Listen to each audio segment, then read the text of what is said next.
30 previews en 30 jours. Yes sir. Let's go to New York. New York. Et alors?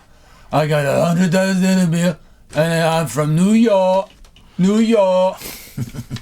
On s'installe. On est dans la Mecque. Je vais me mettre au piano, là, je vais t'envoyer du Alicia Keys, là, tu vas même pas comprendre. Bah vas-y, ceux qui ont vu la preview des Raptors ont déjà vu que lorsqu'on parlait de Masai Ujiri, on avait fait un petit air de New York. Ce sont les 30 previews en 30 jours et nous sommes aujourd'hui in the Mecca. L'indice était facile. Franchement. Quoi ? On va commencer par là tout de suite. Hollande. François ? Voilà, non, rien à voir avec François, à voir avec le pays, les Pays-Bas, la Hollande. Qui donc sont, mais bien sûr, New York c'était New Amsterdam si je dis pas de bêtises, hein. Et le côté Knickerbockers, donc Knicks c'est l'abréviation de Knickerbocker, c'est l'espèce de pantacourt. Et donc c'est pour ça aussi, grâce à toutes ces influences venues d'Europe, qu'ils ont gardé ce magnifique orange dans leur couleur. N'est-ce pas formidable ? Hollande, New York. N'est-ce pas formidable ? Franchement. Vous pouvez retrouver d'ailleurs dans ce magnifique livre La naissance des Knicks, je sais pas si on peut le voir ici, mais il y a une magnifique story qui a été écrite, bien évidemment, on peut voir tout à fait qu'il y avait tout un tas de liens avec le pays du Gouda. Le pays du Gouda, bien sûr. Le pays du Gouda, bien sûr. Bien évidemment, vous savez ce que c'est. Ce sont les 30 prix en 30 jours, comme on l'a dit, la série préférée de votre joueur préféré. Pour certains, c'est le week-end pour d'autres. Et regarde ça à un autre moment où on vous fait la bise. Les sections, elles ne changent pas. Plein de choses à devoir dire sur les Knicks. Et c'est absolument incroyable. Mais Alex, nous faisons une preview des Knicks en octobre. Et ça, c'est beau. Et moi, j'applaudis. Vive les Knicks. Ouais. Jusqu'ici, Alex, on a toujours fait les Knicks dans les 15. Oh, allez, dans les 15 premiers, quoi. Première preview. Je pense que oui. Je pense que même dans les 10. Tu peux, sans trop t'avancer, tu peux penser que les Knicks étaient dans les 10 premiers. Et certaines années, on a même fait l'opening. Ouais. avec les Knicks. Oui. Ah, il s'en est passé des choses. Ah oui. Et donc, on a plein de choses à devoir discuter. Je rappelle, évidemment, que vous pouvez retrouver plein d'articles sur la franchise de New York, sur le site de Trash Talk, trashtalk.co. Vous pouvez aussi retrouver plein de choses sur les réseaux sociaux et... Petit ajout, comme vous pouvez voir avec Dumb et Dumber, vous pouvez retrouver ces magnifiques t-shirts made in Trash Talk sur le site. Avec ce bleu magnifique, ce orange Knicks. C'est ça. Ces noms qui ont fait la légende du Madison Square Garden. Tout à fait. Quand même, il y a des beaux noms. Hein. Il y a Melo ? Il y aura peut-être Julius. Non, il n'y a pas Melo. Faudra peut-être qu'on pense à mettre Randall. Ouais. Mais il faudra enlever Frazier, ça me fait chier. Ou peut-être qu'il faudra libérer le E de Reed pour mettre Evan. Tout à fait, ou le O de Mason pour fournir. Il faudra avoir grave. Je rappelle qu'évidemment, votre maillot ne sera jamais retiré à New York puisque ça n'est pas possible. James Dolan est là. Ce sont les 30 prix en 30 jours et donc on va devoir commencer, Alex, avec la première section. Première section. L'extraordinaire coup d'œil dans le rétroviseur. Et je dis bien extraordinaire. Mamma mia, la saison là, attention. Parce top que 4. Messieurs, dames, top 4. Je répète, les Knicks étaient top 4. Et dans le sillage d'une régulière, franchement, avec énormément de très belles choses. Vraiment. La darling numéro 1 de toute la NBA. C'était impossible de vivre la saison dernière en NBA sans parler du phénomène Knicks. Tom Thibodeau débarque à la tête de New York. Tibbs basketball, on avait fait Alex la preview, on disait ouais tu draftes Obi Toppin, Julius Randle on n'est pas sûr, pardon. Ah pardon, si on est sûr en fait finalement. En fait Julius Randle c'est Larry Bird. On se tait, c'est Magic Larry Bird, c'est Larry Magic. Waouh. Magic Bird, Larry Johnson, voilà vous l'avez. Larry Johnson. Ouais. Mais en fait Larry Johnson, tu pouvais tout faire avec Larry Johnson. Tu peux tout faire. Voilà. Exactement, non. Saison incroyable de Monsieur Julius Randle. Wow.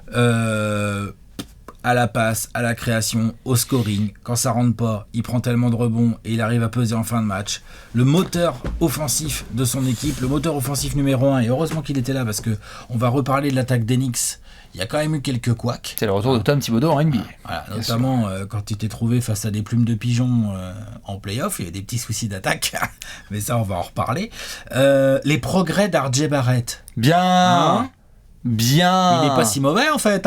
Tout à fait. Rémi Joseph a fait le travail en développement avec le staff de Tom Thibodeau. On voit bien les bases qui sont en train d'être mises par Leon Rose et par toute son équipe. On joue vraiment le développement interne. Comme tu le disais, Juice, Randle 24 points, Dirbon 6 passes de moyenne, 40% à 3 points. Jokic ou Randle, je ne sais plus. En termes statistiques, c'était complètement dingue. All-Star, et tu parlais de RJ Barrett tout à fait, où là on a vu le cap qui est passé, un peu plus serein sur le parquet et vrai soldat dans la rotation de Tibbs, quoi. Ouais. Ah ouais. Et puis, ça fait plaisir de voir ce genre de gars. Je te dis pas qu'il a pris son envol, ça serait pas le bon terme, mais non. Tu vois ce que je veux dire, genre, ça y est, on a vu une saison où on se dit, dis donc, mais en fait, puis... En fait, c'est un autre draft. Hein. En fait, c'est un 3 draft. Beaucoup de temps, hein. Ouais. Et donc là, c'est vraiment très intéressant ce qui s'est passé la saison dernière au niveau de Mr. Barrett, ouais. C'était assez fou. Évidemment, autour de ça, il fallait d'autres garçons. Hop, petit transfert en cours de saison pour avoir l'exceptionnel apport de D-Rose en sortie de banc. Il a été quand même assez énorme pour retrouver... évidemment Tom Thibodeau, et Monsieur Taj Gibson, qui est arrivé pour reprendre un rôle qui avait été délaissé par beaucoup de gens depuis les années 90, c'est l'enforceur. J'arrive, je mets des tartes. Expérience. Ici, exactement. Ici, il n'y a absolument pas de pitié pour les adversaires. On va mettre des coups dans les côtes, les mâchoires, et faire des clés de bras. Et puis, à côté de ça, le très bon taf de Nerlens Noel, quand Mitchell Robinson a malheureusement dû quitter les siens pour aller checker l'infirmière. Donc c'est aussi intéressant dans la raquette, tu vois, il y avait Taj Gibson, mais t'as aussi Nerlens Noel, l'autre, quand il a fallu répondre présent. C'est ça. Il était là, hein. Complètement. C'est bien, hein. C'est ça, c'est que dans ce groupe qui pourtant ne transpire pas le talent, eh bien tu as un tel niveau de travail que du coup ton bench mob, qui nous a rappelé un peu des bench mobs de Thibodeau avec les Bulls des années précédentes, bah t'as Nerlens Noel, Alec Burks et Derrick Rose, ça te fait une belle petite traction pour scorer. Comment ne pas parler de Monsieur Immanuel Quickley? Il y a 2 rookies qui ont été draftés, vraiment 2 rookies majeurs qui ont été draftés par les Knicks. Obi Toppin, hyper compliqué. Immanuel Quickley, hyper kiffant. Hyper kiffant, sortie de banc, peur de rien. Je joue 1, je joue 2, je m'en fous. Le flotteur, je maîtrise déjà. Shooter de loin, j'ai pas peur. Ouais. Alors, ça peut très très bien se passer, et on l'a vu à plusieurs reprises. On était là, waouh, ok. Il y a eu 2-3 fois aussi où... Ah bah, rookie wall, hein. Rookie wall de malade, genre ils lui ont peut-être donné un peu trop de ballons quand même, là, il a shooté 14 fois, c'est un peu beaucoup, tu vois. Après, ils n'avaient pas non plus un éventail de solutions offensives aussi grand que ça.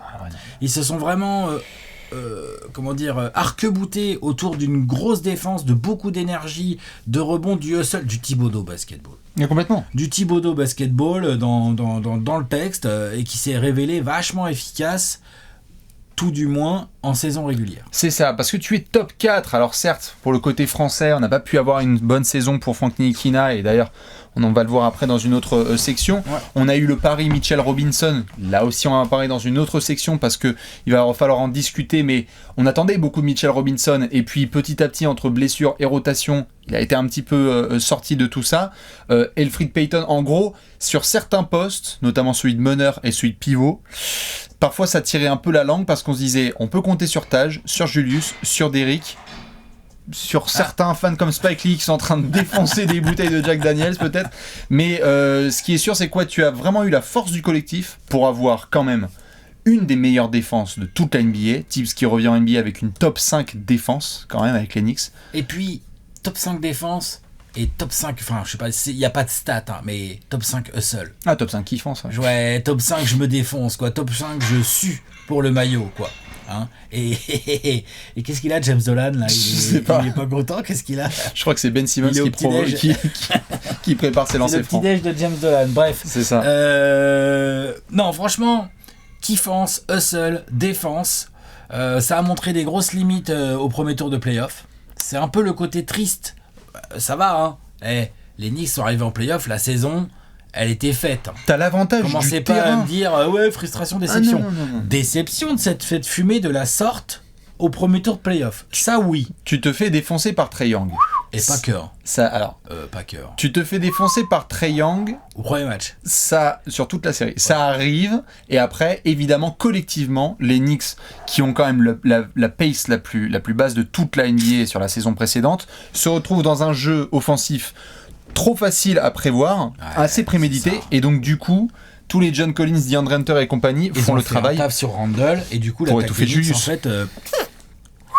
trop dur. Donc t'as la déception, certes, parce que tu as démarré en fait la série de playoffs en te disant on a l'avantage du terrain dans la conférence Est en 2021, c'est énorme. On ouvre les playoffs au Madison Square Garden. Avec l'avantage du terrain face aux Hawks, normalement, et il y avait eu beaucoup de pronostics, on devrait les fumer. Moi j'avais dit Knicks, mais serré, mais j'avais dit Knicks. Moi j'avais dit Hawks. Je m'attendais pas à ce qu'ils prennent 4-1 quoi. Bien sûr, moi non plus, je m'attendais pas.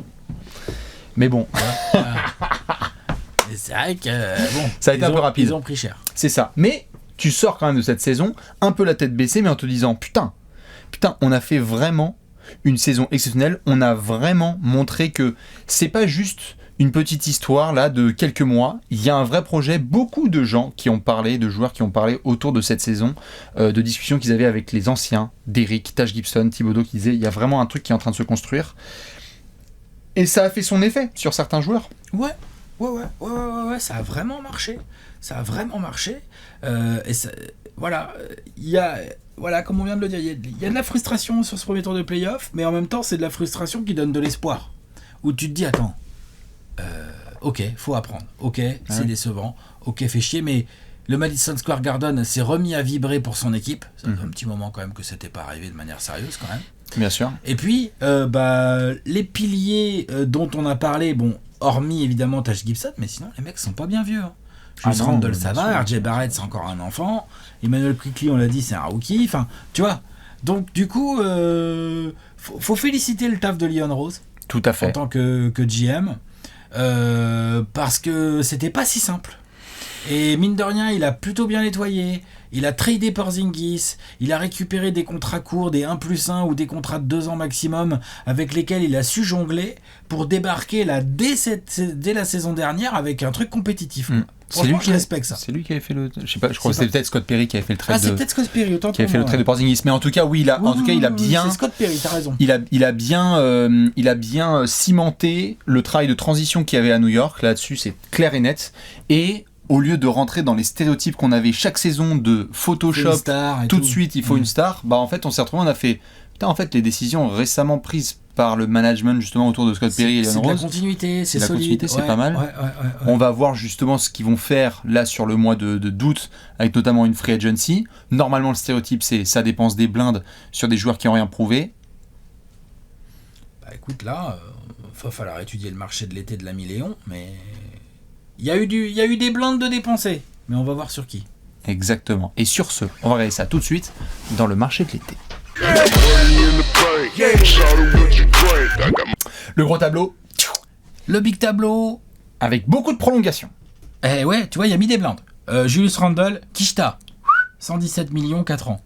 Pas mal. Bien sûr. Pas mal. D-Rose, ça prolonge. Alec Burks. J'ai pas le montant. Vas-y. Nerlens Noel. Ouais, voilà, c'est ça. Mitchell Robinson. Bon, ça c'était l'option. Mais c'est vrai que dès l'ouverture de la free agency, on a vu D-Rose, Burks et Noel. 43 sur 3, D-Rose. Ouais. Tu trouves ça comment, toi ? Bien.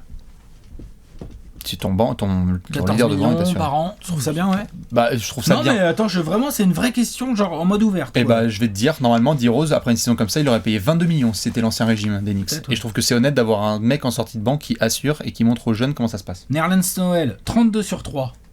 Alec Burks, 30 sur 3.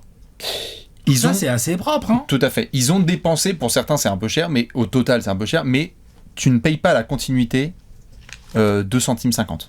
C'est pas possible. Non, c'est pas possible. Et puis si tu commences à faire le radin sur ce genre de joueurs qui sont des pièces importantes de ta rotation, bah en fait c'est là aussi où tu effrites direct ton effectif alors que ça marchait. Bien sûr. Tu vois. Après voilà, le gros truc c'est au niveau des arrivées quoi. Et là je suis obligé de mettre la casquette. Monsieur Vavan. Monsieur Vavan. Evan Fournier rejoint les Knicks. Putain, qu'est-ce que ça m'a fait kiffer ça. En sign and trade, je crois, parce que du coup, Boston a réussi à bricoler un sign and trade, hein, il me semble. Hein. Mais en gros, le contrat de Vavan, il est autour d'un petit 80 millions sur 4 ans. Yes. 78, je crois. Je sais pas. Evan qui sortait de sa demi-saison avec Orlando et demi-saison avec Boston, on le voyait avec l'équipe de France, on se demandait avec les Olympiades comment allait se passer cette free agency, comment ça se passait, avec d'autres franchises qui étaient intéressées par son talent. Bam, Evan Fournier l'avait dit pendant des années publiquement que c'était un rêve pour lui de pouvoir jouer à New York et notamment à Madison Square Garden. Il avait été très bon dans sa carrière au tout début avec Orlando, il avait fait des gros matchs justement au Garden. Et ben là, boum. Leon Rose l'avait montré d'ailleurs, à la trade deadline il était déjà sur lui, donc Evan était dans le radar des Knicks depuis quelques temps quand même. Ouais. Donc du coup c'est magnifique. C'est concret, c'est un fait maintenant. Putain, Evan Fournier va porter le maillot des Knicks toute la bien. saison prochaine et pour les années prochaines, normalement. Enfin, après, on n'est jamais à l'abri d'un changement de programme avec la NBA, mais en tout cas, pour l'instant, il est sous contrat avec les Knicks et ça a plutôt de la gueule, surtout qu'en plus, on va en parler dans la section suivante, mais en termes de ce que apporte Evan Fournier, je veux dire, en termes de choix, de profil de joueur, je valide à fond par rapport à ce qu'il y avait déjà en place, je veux dire. Tout à fait. Alors il y a l'aspect cocorico où forcément on est obligé de démarrer avec Evan, mais on parle encore, et ça va devenir un thème, préparez-vous sur les mois à venir, et c'était déjà le cas sur les mois précédents. Attention, il faut être logique, pragmatique. Nous avons un Julius Randle, un joueur qui est bon, mais il y a besoin d'aide en création, il y a besoin d'aide en expérience et en scoring. Donc shooting, un peu tout à fait, shooting. On a Evan qui débarque. Attends, ok, ici là, ils sont en train de laisser partir Kemba Walker. Oui. Attends. Kemba, il est libre là, il est dispo. Allez. Kemba Walker pour une misère. 8, je crois 8. Pour 8 millions. Ça, c'est bien.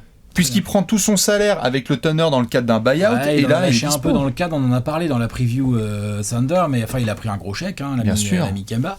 Donc voilà, là, il est pour pas cher chez les Knicks. Kemba, Walker et Evan Fournier, bonjour, allô, pour pas non plus des blindasses comme on aurait pu le voir par le passé, hashtag Alan Houston, hashtag tout ce que vous voulez. Franchement, ça a été 2 très très grosses signatures de la part de Leon Rose qui ont été suivies par des petits ajouts à la draft, Quentin Grimes, Miles McBride, Joku Baitis, je sais pas comment on prononce. Rokas Joku Baitis, ouais, lui.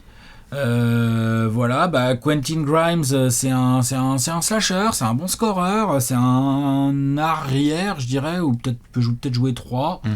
Max McBride, c'est un meneur. C'est un meneur rapide qui se bat. Les fans vont être très vite fans. Max McBride, il y a des chances. Côté départ, t'as perdu Reggie Bullock, quand même, on va en parler. Il a fait une bonne saison l'année dernière, Reggie Bullock. Tout à fait. On va en parler parce qu'il est pas si facile que ça à remplacer. Ouais. Donc on va en parler. Et Norvel Pell, Ça, c'était Norvel, c'est ça. Le tableau, il n'est pas complet dans le sens où, vous le savez, en ces périodes de camp d'entraînement, il y a toujours des allées, des retours, donc il y aura des petites modifications à faire. Mais, à la différence d'autres franchises, les Knicks ont tout de suite dit, on va mettre quelques petits ajouts, mais sinon, on garde notre trame. Donc du coup, quand tu débarques au camp d'entraînement et que t'es Tom Thibodeau, tu fais... Bon au boulot les gars, enfin je veux dire on se connaît, c'est même pas genre nice to meet you, on y va, il y a Julius, il y a Manu, il y a Derrick, il y a tout le monde quoi. Ouais, beau boulot. C'est assez propre. Boulot où...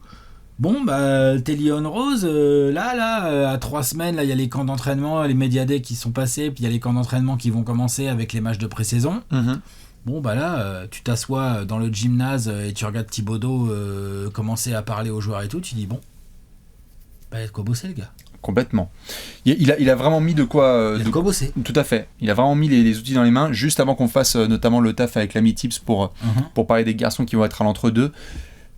Un sujet qui a été semi-mentionné, et je sais que certains fans Knicks n'ont pas le time, parce que, comme on a déjà discuté, c'est New York, donc parfois tu prends pas le temps de construire, des petites rumeurs autour du dossier de Damian Lillard. S'il devenait dispo, les Knicks seraient en capacité et en possibilité de se positionner sur le dossier pour essayer... Il y a eu des rumeurs, je sais que ça te fait marrer, mais il y a eu des rumeurs réelles autour du fait qu'un garçon comme Lillard pourrait se voir dans un marché comme celui-là, et que, côté Portland, si tu as une offre avec, par exemple, du Quickly, du Barrett, du Topin et du pick de draft... Tu refuses. Dis donc, à pas choper Lillard avec ça, je suis désolé, Qu'est-ce que ces affaires ? Non, déjà ça matche pas au niveau salaire, ton truc, ça va être compliqué, Je vois pas du tout quel joueur ils peuvent mettre dans la balance qui va matcher ne serait-ce qu'au niveau contractuel. Tu sais très bien, Alex, que c'est une base. Ouais, une base sur laquelle il va falloir foutre Randle. Est-ce que tu as vu ces rumeurs sur Lillard et les Knicks? Moi, j'ai vu que ça en parlait dans l'hypothèse où éventuellement Damian Lillard demanderait son trade. Les Knicks auraient envie de se positionner, mais moi j'y crois pas trop parce que non, j'y crois pas. Ils ont pas la cam. À suivre. Pour moi, ils ont pas la cam.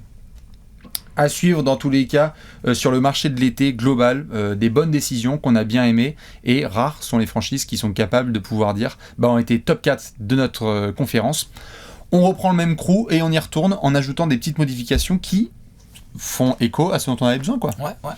Donc c'est pas mal. Et donc Alex, comme tu allais le dire juste avant, lorsqu'on se prend dans un bureau... Oui, du coup, oui, voilà, tu vas à l'entraînement et puis tu vois que Monsieur Thibodeau, il a de quoi faire, il a de quoi composer un petit 5 majeur. Exactement. Et donc on va regarder ça tout de suite dans le 5 majeur.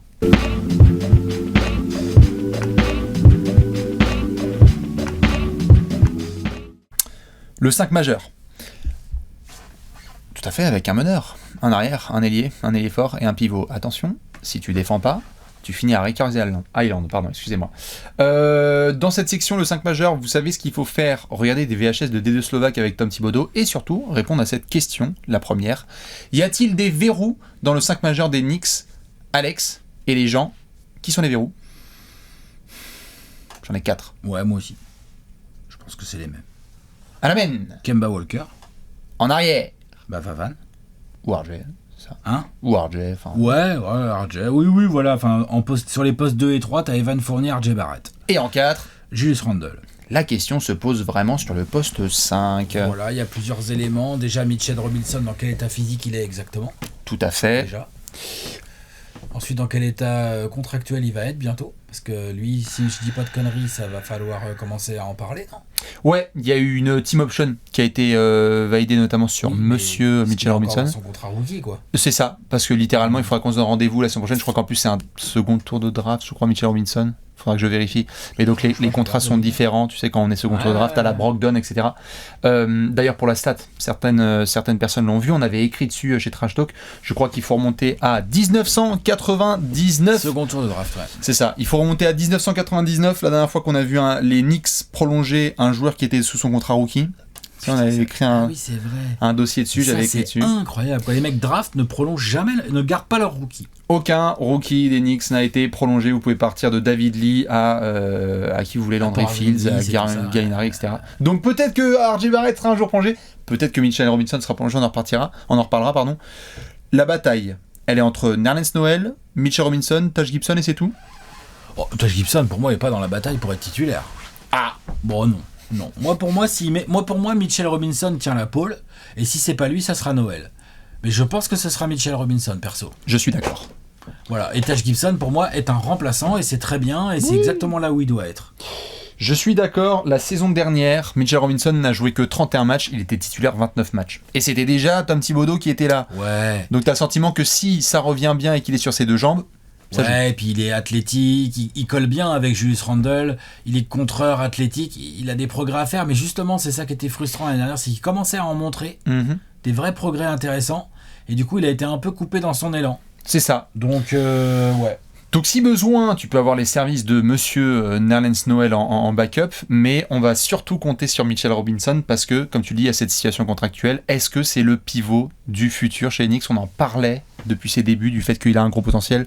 On n'arrête pas, Alex, tous les ans de rabâcher le fait qu'il ne doit pas sauter sur tous les tirs, il doit mieux gérer ses fautes. Ouais, et puis peut-être aussi, il a encore des progrès à mieux gérer ses fautes, ça c'est sûr et certain. Ça c'est la base. Hein. Et après, il a quelques progrès, et justement, c'est des progrès qu'on avait entrevus là, sur la trentaine de matchs qu'il joue l'année dernière, où il se positionnait mieux en attaque, ça roulait mieux, du coup, devenait une arme beaucoup plus utilisable en attaque, et ça, dans le jeu des Knicks, ça peut quand même être très important. Complètement. Bien évidemment, lorsqu'on fait le tour des rotations, ce qui est bien, c'est que quand tu es dans de la continuité et que tu ajoutes des grands joueurs, on a dit qu'on avait Kemba Walker en meneur titulaire. Attention, on le sait avec Kemba, une saison de 82 matchs sans problème au genou, c'est un petit peu un rêve. Et la défense aussi. C'est ça, et la défense parfois, sur certains moments. Quand même. Ouais, je pense que les passages en force provoqués par Kemba, ça va devenir un top tweet. La rotation Kemba avec Derrick Rose et du Quickly ou du McBride, ça va. Oui. Sur les lignes arrière, plus Burks, donc t'as quand même du monde, quoi. Dans la rotation, elle est quand même assez... Moi, je la trouve assez bien fournie sur le backcourt. Je suis tout à fait d'accord. Sur les postes 1-2, c'est exactement ce que je veux dire. Assez mal fournie sur les forwards. Ouais, sur les postes 1-2, on est d'accord, c'est bien. T'as de quoi faire des trucs. Ouais, t'as des jeunes, ok, mais t'as quand même Derrick Rose en 6e homme. T'as Quickly qui a fait une année de rookie où il a montré des trucs. Où tu te dis, tiens, en deuxième année, lui, il va peut-être faire mieux. Bien sûr, et puis les profils en plus sont différents. C'est-à-dire, Derrick, tu vas être dans de la gestion et de la pénétration. Quickly, les gars, on a besoin de 15 points de suite là. Manu. Burks, il est un peu pareil. Tout à fait. Dans le même délire, Burks, vas-y, il rentre, il prend les tirs. Ah bah, trou noir. Alors, mais attention, comment vont pouvoir tirer leur épingle du jeu les deux rookies Grimes et McBride? Ça fait déjà du monde un peu sur leur poste. Il va falloir défendre. Va falloir se battre et puis il va falloir marquer aussi. Parce que Grimes, ça serait quand même dommage de vouloir en faire un mec qui défend. Non, il a sûr. un vrai talent offensif, lui. Tout à fait. Donc voilà, donc peut-être Grimes, il peut glisser en 3 de temps en temps pour aider sur le front de courte. Parce que tu sais que le front de courte, quand même. Non, bien sûr. C'est qui les remplaçants du front de courte, franchement? Alors, juste pour finir sur les guards, non, il y a juste un garçon qu'on n'a pas mentionné, et sinon les fans d'Enix vont dire qu'est-ce qui se passe. Il y a Luca Vildoza qu'on va devoir surveiller pour voir s'il peut se faire de la place. Ouais, voilà, mais. On va voir s'il peut se faire de la place. Ça va quand même pas être facile, c'est 1-2, non? Tout à fait, ouais. Je suis juste obligé de le mentionner parce que ça peut être une de ces surprises de cours de saison. En fait, le mec s'est tellement battu dans l'effectif Thibodeau qu'en fait on fait genre Vildoza, waouh, ça a été la surprise d'Enix. Vu les ambitions d'Enix cette saison et vu déjà la profondeur de la rotation sur le back court, je pense quand même que c'est pas simple. Tout à fait. Sur le poste 3, lorsque tu seras un petit peu en train de savoir si tu as plutôt du Evan qui est en 3 ou du RJ, mais on verra qui va être ce garçon. Ils ont pris en scred Dwayne Bacon qui va essayer d'apporter aussi un petit peu. C'est pas une assurance tout risque, vraiment en 3. Kevin Knox non, c'est mort. Puis même derrière le poste 4, derrière Randall, t'as qui? T'as Topin, donc faut qu'il progresse, mais il y a qui d'autre? C'est vraiment Topin. Ouais. La rotation forward 3-4, la poste 3-4, je la trouve vraiment... c'est le petit truc qui m'a manqué dans le marché de l'été de Leon Rose, c'est d'aller nous chercher, et après c'est pas facile, mais je ne demande pas à ce qu'il nous chope un Kemba Walker des ailiers comme ça à 8 millions, pas cher, je me doute bien, ça je comprends bien le délire. Juste rajouter, tu vois, tu me parles de Dwayne Bacon, non, bien sûr. Limite, tu vois, genre, t'en viendrais presque à dire, c'est con qu'il n'y ait plus Reggie Bullock. Pas exagérer, quoi. Ça fait chier, quoi. Complètement, ça fait chier. C'est pour ça qu'on surveillera aussi au cours de la saison les petits ajustements, parce qu'on sait que Leon Rose appellera le management des Spurs en disant Thaddeus Young, tu le veux contre combien? C'est typiquement le genre de 4 que tu as envie d'avoir. Thad Young expérimenté qui peut défendre là-dessus. C'est un profil comme ça. Derrière Julius Randle, t'as Obi Toppin. La saison rookie était hyper compliquée. Il y a eu quelques petits flashs sur les playoffs. Je suis d'accord. Et sur la fin de régulière. Moi, j'ai plutôt bien aimé les petits bouts qu'il a montrés contre Atlanta, en fait, finalement. Ouais, c'est sur cette série qu'il y a eu quelques flashs et que les fans, du coup, ont pu se dire attention, qu'est-ce que ça va donner? Tibbs est déjà en train de parler, là, sur le camp d'entraînement, du fait que Toppin va vraiment devoir se sortir les doigts et montrer qu'il a sa place en NBA parce que, athlétiquement, il l'a, sa place. Si lui il l'a pas, c'est-à-dire qu'il y a plus grand monde à faire ça. C'est ça, mais vu qu'il y a deux côtés du terrain, il faut vraiment que l'effort soit régulier et qu'il ne devienne pas handicapant, quoi. Ouais, il y a ça, l'effort, le moteur, je suis d'accord avec toi alors que je m'attendais à beaucoup mieux. Et aussi le côté, il y a eu plusieurs fins. Après, c'était peut-être pas facile avec les Knicks l'année dernière, mais moi il m'a paru perdu en attaque à plusieurs reprises. Ah oui. Non, mais c'était... Bon, après, évidemment, on l'avait anticipé en parlant tous avant la saison 2020-21, sur une saison aussi bordélique, avec des matchs annulés, sans Summer League, sans camp d'entraînement, etc. On avait dit, il y a des rookies qui vont cartonner et bravo à eux, et il y a des rookies qui vont se perdre, et moi je leur rends compte même pas crédit. Et à sa décharge, en plus, il a beaucoup remplacé Randle, puisque c'est un remplacement logique, sauf que tout le jeu offensif, ou quasi, après il y avait quand même Barrett, mais une grande partie du jeu offensif était basée autour de Julius Randle, et là la grosse différence, c'est que s'il a de la chance, quand il va rentrer en jeu, par exemple, ça se trouve, il aura genre Derrick Rose et Evan Fournier sur le terrain, le gamin. Tout à fait. Et là, tu sais que ça va pas quand même être pareil pour lui. Évidemment. Non, mais ça va aider. À la distribution, c'est plus du tout la même, puisque Alec Burks, t'as la balle, tu l'as plus. Et un pick and roll avec Obi Toppin, où en fait Quickly, le mec il voit que c'est. plus non plus, Quickly. Complètement. Mais tout à fait, c'est des trous noirs. Mais le côté Evan, comme tu le dis, et Kemba Walker, pour un Obi Toppin, il va faire genre attends, parce que moi j'ai bien roulé et là je reçois la balle maintenant. Ouais, voilà, c'est ça. Waouh. Ouais. Et puis dis donc, ça espace plus le terrain que Elfrid Payton ou je sais pas qui, tu vois. Donc il va aussi avoir plus d'espace. Enfin voilà, donc non. Normalement, offensivement, il va être dans de meilleures conditions. Mais t'as raison, genre l'autre, s'il se sort pas les doigts au niveau énergie, hustle et tout, au niveau défensif, dans le Thibodeau basketball, ça va poser problème. Et c'est un vrai problème pour les Knicks, puisque je le répète, moi personnellement, cette rotation sur les postes 3-4... Ouais. Tu peux te poser des questions. Ils n'ont pas fini leur business. Je pense que ce qui va être intéressant, c'est de voir comment Leon Rose va articuler tout ça en cours de saison, parce que les ambitions, elles sont réelles du côté des Knicks. Tu as fait les playoffs, tu as fait ce top 4 à l'Est. Dans le jeu en lui-même, puisque là, on est dans la section 5 majeure, on va continuer à avoir, encore et toujours, même s'il y a Evan et Kemba Walker, on va continuer à avoir quand même Julius Randle en focus principal, celui qui crée les décalages, vu comment il a bien bossé sa distribution et lecture de jeu, c'est sûr que ça va continuer d'être autour de lui. Mais ça sera intéressant de voir comment les Knicks sont un peu moins prévisibles en attaque, avec des situations où tu peux avoir Kemba qui a très clairement des choses à prouver. Apparemment, il est hyper saoulé de l'image qui a été dépeinte de lui, de son passage à Boston. Alors que le mec, c'était un titulaire All-Star à Charlotte et qu'il a envie de montrer que, en fait, le Madison Square Garden, ça peut être son terrain de jeu. Et Evan aussi, on l'a vu sur... En fait, ce qui est intéressant, c'est qu'ils ont vraiment des types de jeux différents. Kemba adore avoir le ballon, casser des chevilles, pick and roll, jeu à mi-distance, petite feinte pour provoquer des lancers. Julius... un peu bully ball qui va vers le panier. Il faut le ballon quand même. Tout à fait. Et Evan joue sans ballon et est capable de faire ses curls qui lui permettent d'avoir des lancers, donc il y a des options. Il a de la réussite de loin et tout. Il a bien shooté Evan l'année dernière. Ça, je pense que ça intéresse beaucoup les Knicks. Complètement. Tu vois, Evan Fournier à entre 38 et 40% de loin. Tu sais que les Knicks, ça va leur faire... Julius Randle, au niveau des espaces, ça va le faire kiffer. Hein, ça, c'est sûr et certain. Hein. Puis pour les défenses, ça devient plus compliqué. Hein. Salut les Hawks. Complètement. Parce que là, tu peux pas... Enfin, tu vois... Genre, bien sûr. Et le money time aussi n'est plus le même. Puisque maintenant, t'es plus genre, ok les gars, temps mort, vous faites une boîte sur Julius Randle. Non, les gars. Kemba, il est chaud depuis tout à l'heure. S'ils ouvrent sur Julius Randle, on est dans la merde sur la ligne de pénétration. Si c'est Evan qui doit prendre un gros tir, c'est qu'il va pas hésiter. Bien sûr. Hyper intéressant de juger Tom Thibodeau et son staff sur les prochains mois. Il y avait une garantie du retour de Thibodeau en NBA, c'était la défense.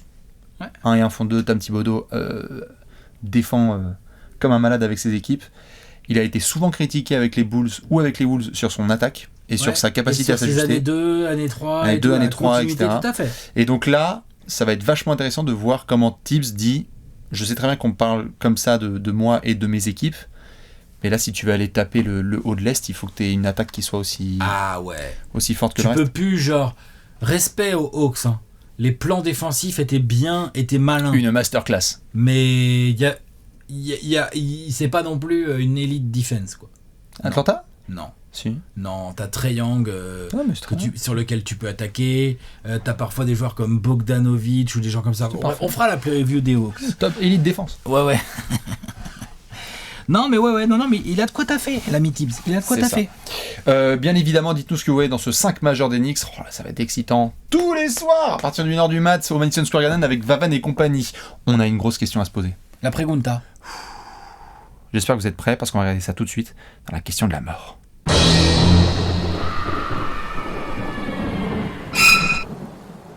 La question de la mort. The pregunta of the death.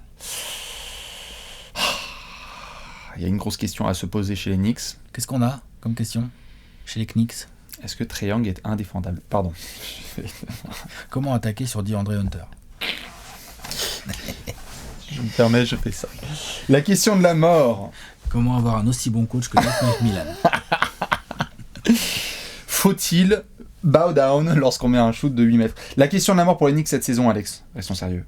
Y a-t-il enfin ce qu'il faut pour rejoindre l'élite, la vraie élite ? Définis élite, ouais. La vraie élite, c'est une élite qui ne fait pas juste une bonne saison régulière. Remettons le contexte. Les Knicks viennent de faire une extraordinaire saison régulière dans une saison un petit peu what the fuck, ça ne leur enlève pas de crédit, ils ont été top 4 de la conférence Est, mais certains s'amusent en ce moment à pointer du doigt les Knicks et à dire ouais mais tu vas voir Boston, mais tu vas voir Atlanta, tu vas voir Miami, tu vas voir toutes ces équipes qui vont essayer de monter. Ceci étant dit, on a parlé des problèmes offensifs des Knicks, qu'ils ont essayé justement d'améliorer cet été. Tu ne viens pas faire top 4 à l'Est et de prolonger ce groupe pour faire moins bien. Comment est-ce que tu fais mieux ? Et donc, comment est-ce que tu rentres dans la case on se fait respecter des meilleures équipes de la conférence Est ? Alors après, je vois ce que tu veux dire. Faire mieux, pour moi, évidemment que dans l'idéal, il faudrait faire mieux que top 4. Pas sûr. Pas facile. Par contre, faire mieux pour moi, c'est surtout passer un tour de play-off. On est d'accord. Donc il faut aller en play-off, et ensuite il faut passer un tour. Donc c'est ça pour moi faire mieux. Après, si par exemple, je sais pas, je dis n'importe quoi. Imagine les Knicks font, je sais pas, 6ème, ok ?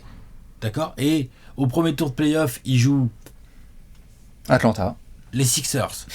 Parce qu'ils ont fait 6ème et ils ont fait 3ème, les Sixers. Ok. Et qu'ils les fument. On dira, waouh, la saison de malade. Major step. Puis tu passes un cap. Personne dira, oh, mais ils ont fait que 6ème en régulière. Bien sûr. Si par exemple, ils refont 4ème et ils retombent sur les Hawks et ils se refont fumer, on va dire, bon, bah, ok, ils ont pas progressé, tu vois. Dommage. Ouais. Donc, c'est pour ça. Faire mieux. C'est pour ça que je te demandais de définir l'élite, donc je vois ce que tu veux dire. Rejoindre l'élite, c'est-à-dire l'élite, ce sont, si je comprends ce que tu dis, ce sont les équipes soit on les met dans les contenders, soit pas loin, quoi. Exactement. Loin. À partir du moment où on parle d'élite, je trouve ça très bien que tu parles tout de suite de la différence entre saison régulière et playoff, c'est que je trouve ça disproportionné de se dire ils ont été top 4 à l'Est, donc allons-y, visons le top 2. Tu peux réaliser une très très bonne saison si tu as fait à peu près le même range, voire un peu moins régulière, mais tu as été meilleur en playoff. C'est ce qui se passe, on le voit dans certaines franchises. Il y en a aussi qui stagnent. Tu as fait une meilleure régulière, mais tu continues à faire les mêmes erreurs au premier tour. On a vu que ça a été une galère pendant certaines saisons pour Portland, le même genre Utah. de régulière, et le premier tour de playoff, tu dégages. C'est ça, Portland, Utah, etc. Donc, il y a plein de franchises comme ça. On vient de faire la preview des Pacers, on a dit premier tour. C'était relou. Donc, il faut passer un cap en playoff. Quelque part, j'ai l'impression que là, on va voir comment ça joue, mais le recrutement montre qu'il y a vraiment des vraies pièces qui ont été ajoutées autour de Thibodeau et de Julius Randle pour prévenir ce genre de problème du mois d'avril et du mois de mai. Bah, déjà, tu t'es payé... On est d'accord là-dessus. Ah, oui, parce que tu t'es payé Derrick Rose. Tu te l'es gardé, Derrick Rose. Tu t'es payé pour garder Derrick Rose. Puis, tu t'es payé Kemba Walker et Evan Fournier. On peut pas dire soit deux joueurs avec des expériences immenses en play-off, mais ils en ont quand même un peu, ils sont déjà allés, et surtout, ce sont des joueurs qui vont aimer cette pression, qui ont les moyens techniques d'y répondre. Ce qui a manqué beaucoup aux Knicks l'année dernière, c'est les moyens techniques de répondre à la pression. C'est qu'il y a un moment donné où il n'y a pas assez de mecs forts en attaque en fait sur le terrain. Là, c'est ça. Même si j'ai critiqué un peu là, quand on faisait le 5 majeur, la rotation sur les postes 3-4, et je maintiens que ça me paraît faiblard, mais ça, voilà, c'est autre chose.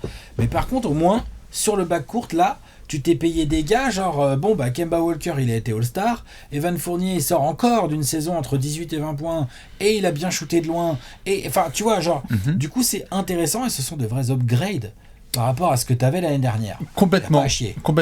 Quand on parle d'élite, c'est surtout... J'ai l'impression, et là on va commencer à faire des previews où vous allez voir ce thème qui va revenir de plus en plus, ce sont surtout des équipes où on regarde notamment la position dans différents types de ratings collectifs et il n'y a pas un grand écart type le pont de San Francisco. C'est-à-dire, les grandes équipes qui vont très loin, elles sont bonnes en attaque et bonnes en défense. Tu ne peux pas te permettre d'avoir ou l'un ou l'autre. C'est rarissime. Extrêmement rare. On a eu des cas à part. Les Cavs de LeBron 2018, c'est une immondice défensive, mais ils ont une attaque tellement forte autour d'un mec au top de son talent individuel que du coup, tu roules sur la conférence Est et tu peux te permettre. Mais il y a un moment où tu butes sur les Warriors, tu te fais sweeper, basta cosy. Mais donc les Knicks, je pense qu'on peut le garantir, vont avoir une bonne défense. Elle sera peut-être pas aussi bonne que celle de l'année dernière. Peut-être pas, tu vois, Kemba et Evan, on les attend au tournant là-dessus. Oui, bien sûr. Je pense qu'ils vont avoir une bien meilleure attaque. Ils vont avoir une meilleure attaque. Et donc, du coup, comme on s'amuse à le dire parfois, quand on fait les coups d'œil dans le rétro et qu'on dit cette équipe, elle était top 10 en défense, top 10 en attaque, je pense pas que les Knicks vont être top 10 en attaque. Je leur souhaite. Je leur souhaite aussi, mais attention, c'est pas si simple. C'est ça. Mais donc, si tu commences à être déjà dans la bonne partie du tableau offensivement et que tu es dans la très bonne déjà partie du tableau défensif très sérieux, ça s'appelle l'élite. C'est welcome to the elite. Ouais, ça s'appelle en tout cas genre toc toc toc, c'est là. Est-ce qu'il y a moyen de... C'est bon, il est pas là, DeAndre Hunter, on peut rentrer. C'est ça. Est-ce qu'on peut vous faire chier? Est-ce qu'on peut vous faire chier en play-off? Parce qu'il y a des équipes comme ça qui vont plaire. Il y a 2 ans, Alex, quand on se ramène dans la bulle, Miami nous avait régalé avec le jeu de Spoelstra où il avait eu des coups de culot avec Duncan Robinson, Tyler Hero, etc. Et donc, grosse défense. Tout à fait. Ouais. Mais il n'y avait pas 1500 superstars. On avait Jimmy Butler qui était vraiment une star, et on avait Adebayo qui montait en puissance, Tyler Hero qui faisait des petites choses, et Goran Dragic qui était stable. Plus quelques vétérans, la Jay Crowder, Iguodala, etc. Ils sont allés jusqu'en finale NBA d'une saison particulière, mais ils avaient une attaque difficilement prévisible avec une très bonne défense.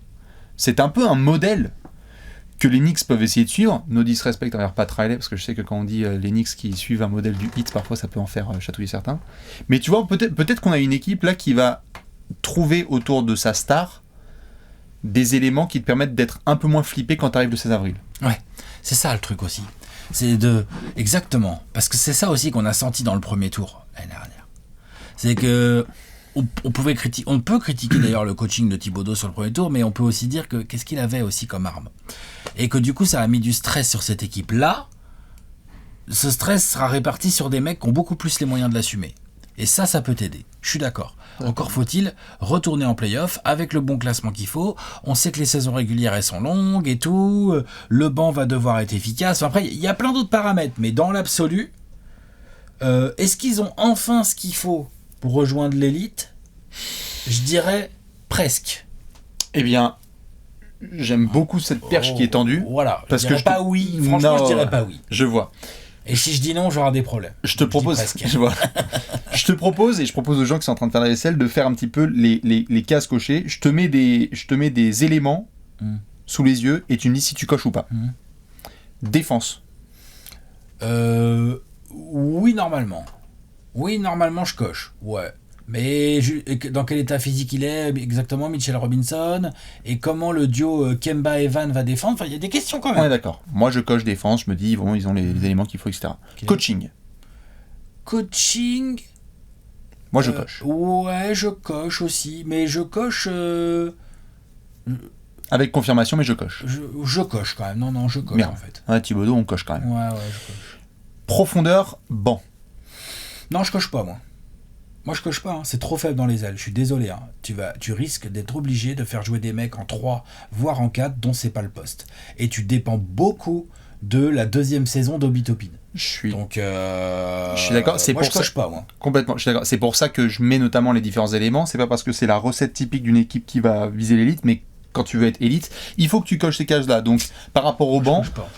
Moi, je le coche au crayon de papier. J'aimerais bien voir justement si certains arrivent à faire en sorte que ce soit au stylo bic, tu vois. Mais là, ça manque vraiment des previews qu'on va faire dans les autres franchises. On va se dire, putain, t'as un mec qui se blesse, bah bam, quoi. On vient de faire des previews précédentes où il y a des bancs qui nous ont plus impressionnés. Oui. On est d'accord. Oui. Et en plus, avec des équipes dans une continuité. C'est-à-dire que c'est pas que les Knicks sont pas dans la continuité, mais t'as quand même un nouveau meneur, un nouvel arrière, quand même. Dans le jeu NBA moderne... ça va peut-être nécessiter un poil de temps pour se mettre un peu en route. J'allais dire justement continuité, on la coche quand même parce qu'il y a beaucoup de gens qui reviennent. T'as gardé ton coach, t'as gardé ta star. C'est ça. T'as gardé ton jeune joueur. Enfin, non, franchement, oui. Et donc, quelque part, j'ai envie de dire, la case, c'est attaque, la dernière, où ça, c'est vraiment l'intrigue, quoi. Moi, je coche pas. Moi, je coche pas. Pas pour l'instant. Après, peut-être que dans 40 matchs, on fera waouh, ok, mais là, non, tout de suite, non, je la coche pas.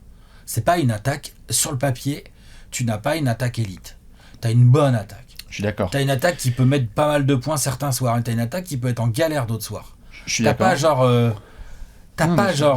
J'allais dire un Kevin Durant, mais non, de toute façon, voilà, mais vous voyez ce que je veux dire. T'as pas genre des go-to, t'as pas de go-to guy réellement, quoi. Julius... C'est compliqué, ouais, bien sûr. C'est pour ça que j'allais y venir sur la case, la dernière. On vient de faire la preview Pacers, on s'est marré avec d'autres franchises, etc. All-Star au pluriel. Est-ce que Julius, c'est une vraie interrogation, est-ce que Julius peut, avec la saison qu'il vient de faire, est-ce qu'il peut, confirmer ? Déjà, il faut qu'il fasse aussi bien. Putain. C'est déjà beau aussi. C'est déjà énorme aussi, il fait ça, c'est incroyable. Ouais. De deux, est-ce que Kemba peut retrouver son niveau, entre guillemets, d'antan ? Parce qu'à Boston, c'était quand même compliqué. Ce sont les deux seuls, on va voir ce qui se passe avec Evan et avec RJ Barrett, etc. Mais ce sont les deux seuls qui semblent avoir la possibilité de cocher cette case All-Star, mais attention, quoi. Parce qu'il y a beaucoup de pression quand même sur ces garçons. Ouais. Et donc, comme vous pouvez le voir, il nous manque quand même des cases à cocher. Oui.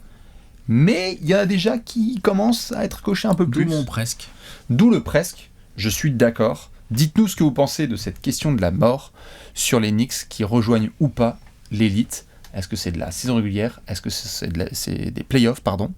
Nous, Alex, je pense qu'on va pouvoir enchaîner. Allez, un Gérard ? On va se pencher sur le trophée du peuple. C'est l'heure du Gérard d'or.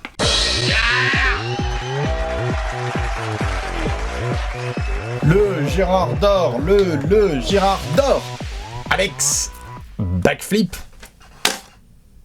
Propre. Et il est extrêmement propre. Pour la team new-yorkaise, nous sommes au Madison Square Garden. Spike Lee est au premier rang et la salle va vibrer comme jamais. Attention, on va peut-être vivre une saison incroyable en direct du MSG. Et comme nous, vous allez devoir cliquer sur les Knicks parce qu'il y a un joueur qui va vous faire kiffer plus que d'autres. Qui est votre Gérard ? Alex, qui est ton Gérard d'or chez Knicks cette saison ? RJ Barrett. Il a fait la saison de rookie qu'il a fait il y a 2 ans. C'est la draft 2019. Il est numéro 3 de la draft derrière Zion et Ja Morant. J'ai beaucoup aimé sa saison dernière, personnellement.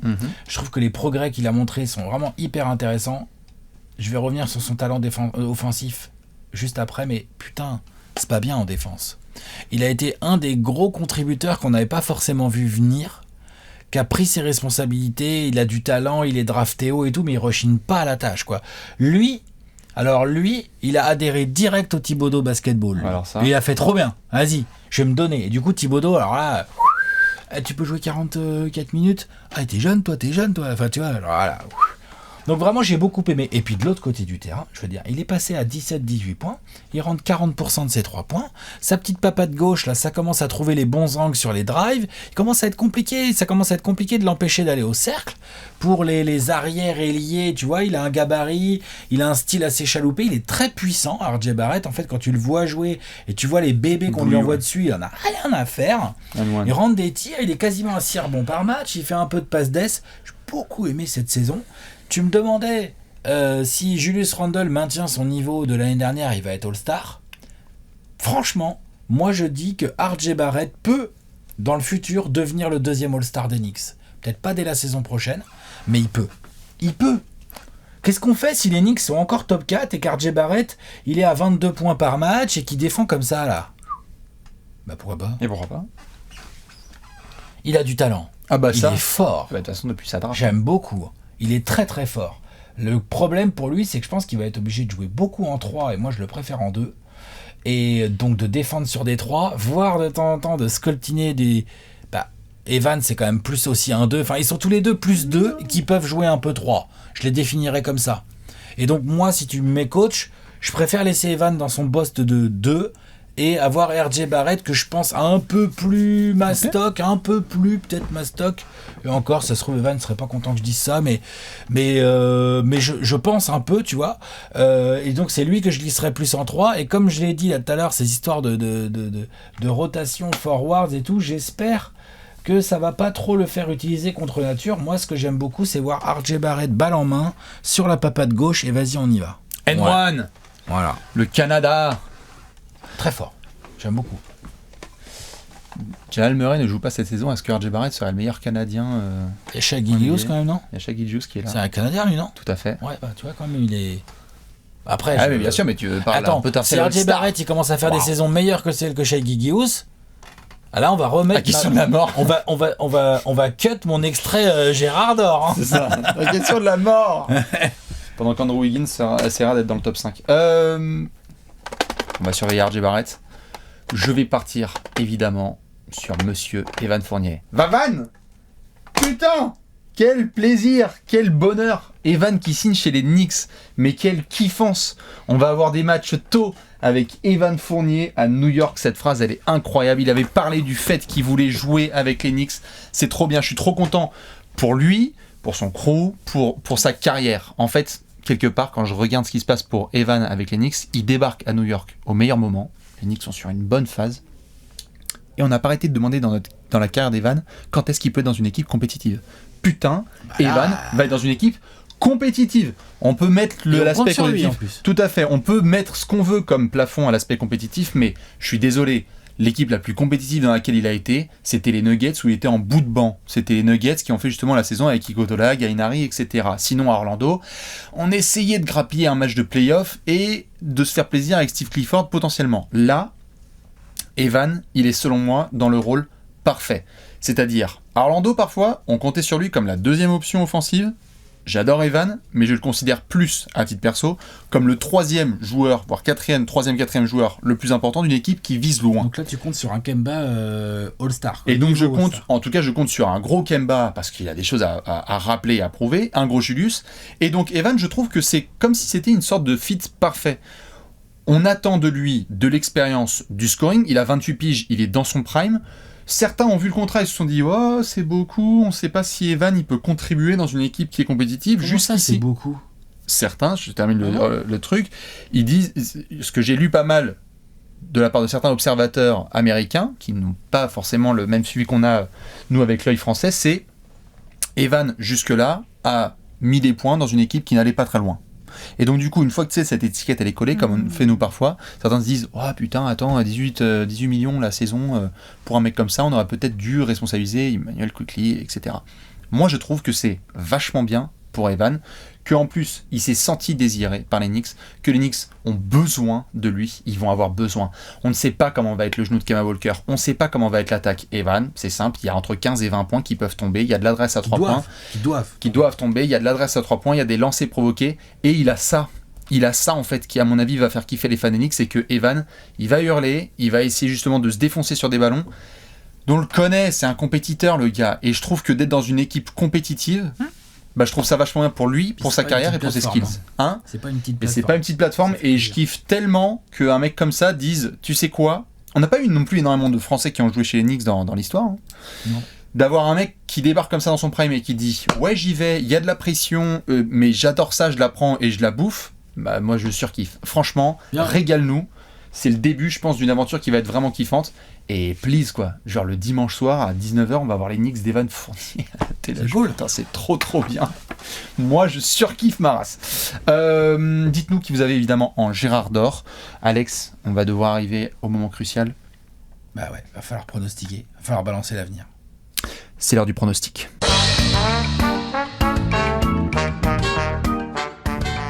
Pronostic time. Pronostico. Vous le savez, dans cette section, là je souris parce que vous allez voir, dans cette section, on annonce l'avenir, 24 secondes pour Alex et pour Bibi, mais avant ça, une cote. Qu'est-ce qu'on nous réserve ? Nous avons une belle cote là qui s'affiche en bas de votre écran, proposée par les garçons et les filles de Paris en Sport.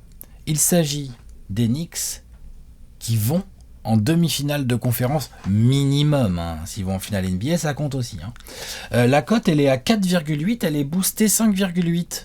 Là, pendant 24 heures, du coup. Qu'est-ce que t'en penses, Bastien ? C'est l'objectif.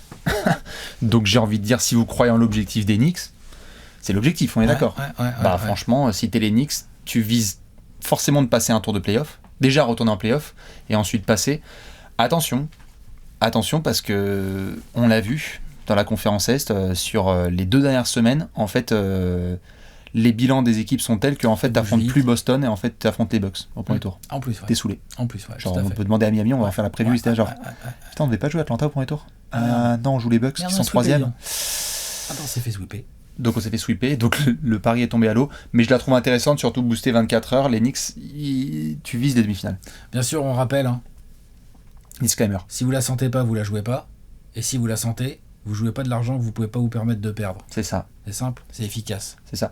Ça va totalement dans la continuité des Knicks. On ne dépense pas ses sous n'importe comment. C'est ça. C'est quoi le hashtag ? Faites pas les bolos. Et j'ai un over-under, moi. Il est à 41,5. Qu'est-ce que t'en penses ? 41,5. Je suis pas dans la merde. C'est-à-dire tu vas voir. Ok. Je trouve pas si mal calibré. C'est correct, je trouve, moi, à mon niveau. Tu vois, je trouve ça pas si mal calibré, quoi. Très bien. Eh bien, vous savez très bien ce qui va se passer maintenant. Tu es prêt ? Ouais, je suis prêt.